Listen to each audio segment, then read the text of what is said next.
नमस्कार दोस्तों, फिजिक्स समाधान में आपका स्वागत है। आज हम यूपी बोर्ड में आने वाले बहुत ही इंपॉर्टेंट सवाल पर चर्चा करने जा रहे हैं।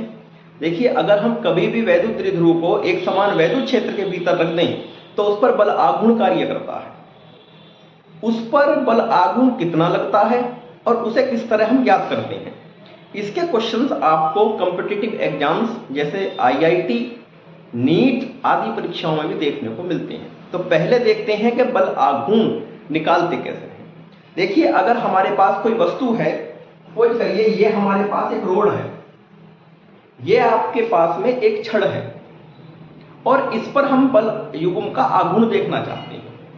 तो इसके लिए हम इस छड़ के ऊपर एक बल इधर से लगा देते हैं F और दूसरा बल यहां पर लगा देते हैं। ठीक, हमने कक्षा 11 में पढ़ा भी है। तो हम देखते हैं कि अगर हम किसी वस्तु पर दो बल इस तरह से लगाए जाएं कि उनकी क्रिया रेखा एक सीध में ना हो, यानी उनकी क्रिया रेखा समान ना हो, तो उन बलों का जो बल युग्म का आघूर्ण बनता है, तो एक बल और इंटू इन बलों के बीच की दूरी, तो बल इंटू बलों के बीच की लंबवत दूरी। देखिए, बल इस दिशा में लग रहे हैं और लंबवत दूरी हमने ये r मान ली, तो इसका सूत्र हो जाएगा बल आघूर्ण का F इंटू R। ठीक, तो इसी प्रकार हम देखते हैं कि बल अगर हम वैद्युत क्षेत्र में वैद्युत द्विध्रुव रख दें तो उस पर कितना बल आघूर्ण कार्य करेगा। हमने एक वैद्युत द्विध्रुव को एक समान वैद्युत क्षेत्र में रखा और वैद्युत क्षेत्र के लंबवत रखा, तो देखते हैं इस पर कितने बल लगेंगे। देखिए, वैद्युत क्षेत्र के कारण इस प्लस के ऊपर आवेश पर जो बल लगेगा, इस पर बल लगेगा इस साइड में, इस दिशा में इस पर बल लगेगा और ये बल लगेगा F कितना बल होगा, ये इसका मान होगा F = QE। जबकि ऋणावेश पर जो बल लगता है वो वैद्युत क्षेत्र के विपरीत दिशा में लगता है, यानी इस दिशा में बल लगेगा और इस बल का मान भी QE होगा। तो हम देख पा रहे हैं कि ये बल बराबर भी है और विपरीत भी है और इनकी क्रिया रेखा भी भिन्न भिन्न है, तो इसका मतलब ये बल आघूर्ण बनाते हैं। और सूत्र हमने पढ़ा ही है कि बल युग्म का आघूर्ण कितना होता है, बल युग्म का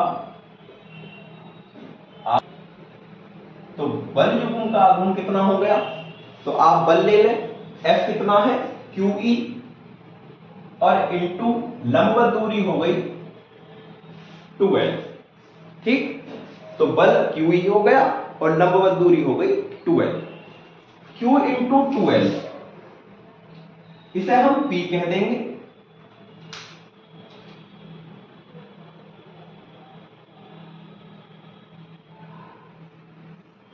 तो ये आ गया बल युग्म का आघूर्ण।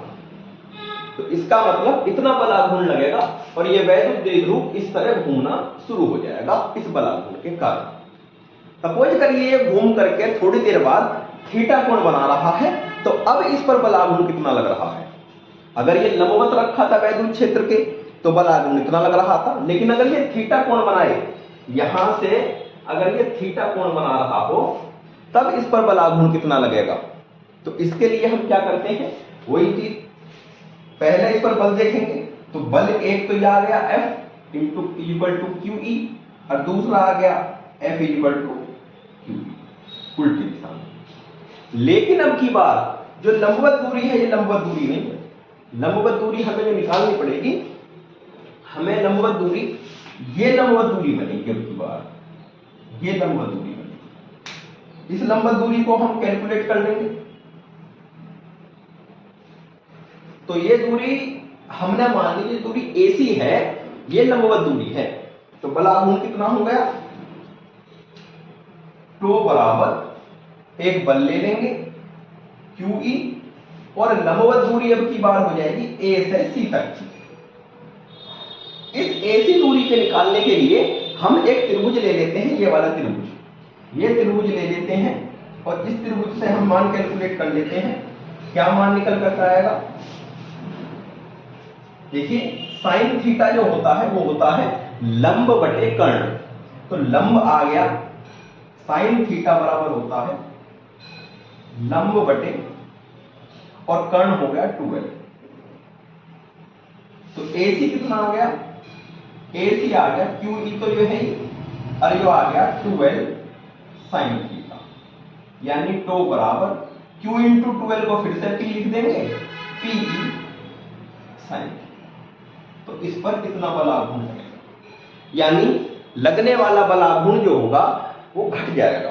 देखिए साइन थीटा का जो मैक्सिमम मान होता है वो 1 होता है, तो सबसे ज्यादा बल आघूर्ण लग रहा था।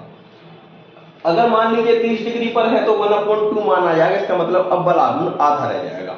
यानी जब वैद्युत क्षेत्र के लंबवत होता है वैद्युत द्विध्रुव तो उसका सबसे ज्यादा बल आघूर्ण लगता है, और उसके बाद धीरे धीरे बल आघूर्ण घटता चला जाता है। उसके बाद हम अगर वैद्युत द्विध्रुव वैद्युत क्षेत्र के समांतर आ जाए तो उस पर कितना बल आघूर्ण लगेगा। तो टो निकालने के लिए हम क्या करते हैं, फिर से बल गुणा लंबवत दूरी करते हैं। बल तो इस पर जो बल लगेगा वो F इधर को लगेगा, इस पर बल F इधर को लगेगा।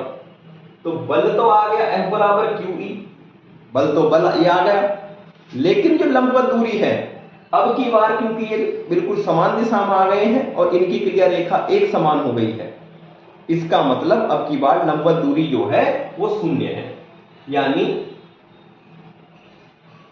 बल आघूर्ण 0 है और इस पर कोई बल आघूर्ण कार्य नहीं करेगा।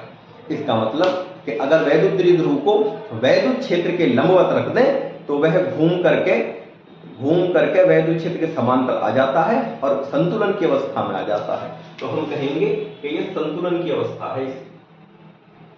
ठीक, अगर हम इसमें ग्राफ खींचना चाहें कि मान कितने होते हैं, अगर हम ग्राफ लें, जैसे एक बिंदु पर हम ले लें, यहां पर हम ले लेते हैं थीटा और इस वाले बिंदु पर ले लेते हैं बल आघूर्ण। तो आप देख रहे हैं कि 0 डिग्री पर 0 है बल आघूर्ण, जब 90 डिग्री हो गया तो बल आघूर्ण मैक्सिमम हो गया, PE हो गया। तो यहां हम PE ले लेते हैं, PE, क्योंकि वैसे भी साइन थीटा आ रहा है तो इसका ग्राफ साइन थीटा वाला ही होगा।